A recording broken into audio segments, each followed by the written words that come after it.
we are coming to you, Natalie and I, from our hotel room once again in London. And Natalie, what? I don't have I don't have an accent. It's joyful.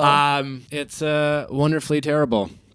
But Natalie is with us, our guest. Welcome, Natalie. Thank you, love. You have a wonderful British accent. I suppose everyone wants to get an update on the lake house, so we'll kick off with that.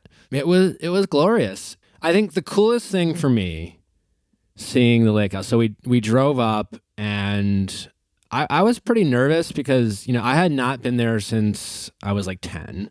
It's been 30 years. For the people who have asked, like, why have I never gone up in these past 30 years? Well, one was, part of the reason is, right after my grandfather passed away and they sold the property, it was, I think, the first Mother's Day following my family selling the house.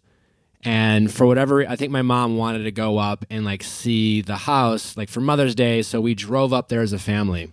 And we all ate lunch on the porch of the house next to my parents' lake house. And I had this vivid memory seeing this new family, like walking in and out of the house, playing in the yard, playing on the deck. And it was like torture for me. And so I had this like, I never want to see this again. And then again, I was only 10 years old. So, I just kind of lived my life and went to school and high school. And by the time I was an adult, it was like this place, this mythical place that I would always dream about.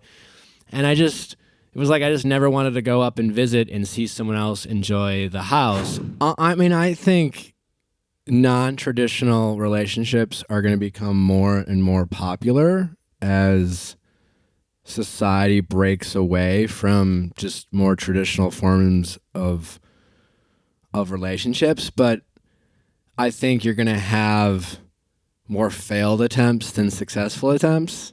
To have these types of like non-traditional relationships with like, let's say an open relationship or something that allows you to have a hall pass or things like that, it requires so much trust. And so much communication. In a relationship. And that I think so many people often use it because they're having doubts about the relationship or reluctance, because it only works if the relationship is in fact truly healthy and you are truly happy and there's no like deeply underrooted issues like not feeling seen or heard or like not feeling loved and things like that.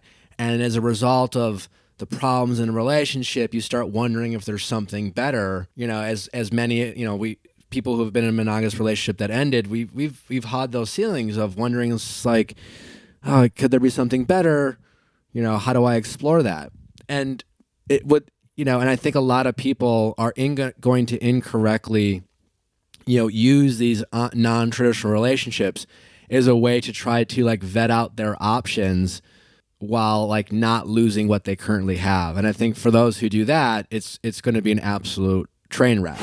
All right, Natalie, do you want to talk nipples or divorce? Nipples. Okay, so Florence Pugh. Nipples for 500, please. And it's double jeopardy. Daily double.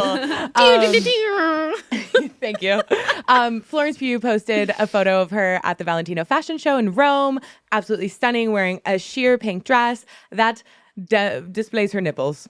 And people had some comments. There were a lot of people who wanted to weigh in about her body, etc. She kind of posted another Instagram saying she knew that this would unfortunately probably drum up some controversy, but that she's completely unapologetic about it. And it was just, let's do nipple check-in. Like, where are we at as a society with nipples? Who cares? Yeah. Who cares what other people are doing?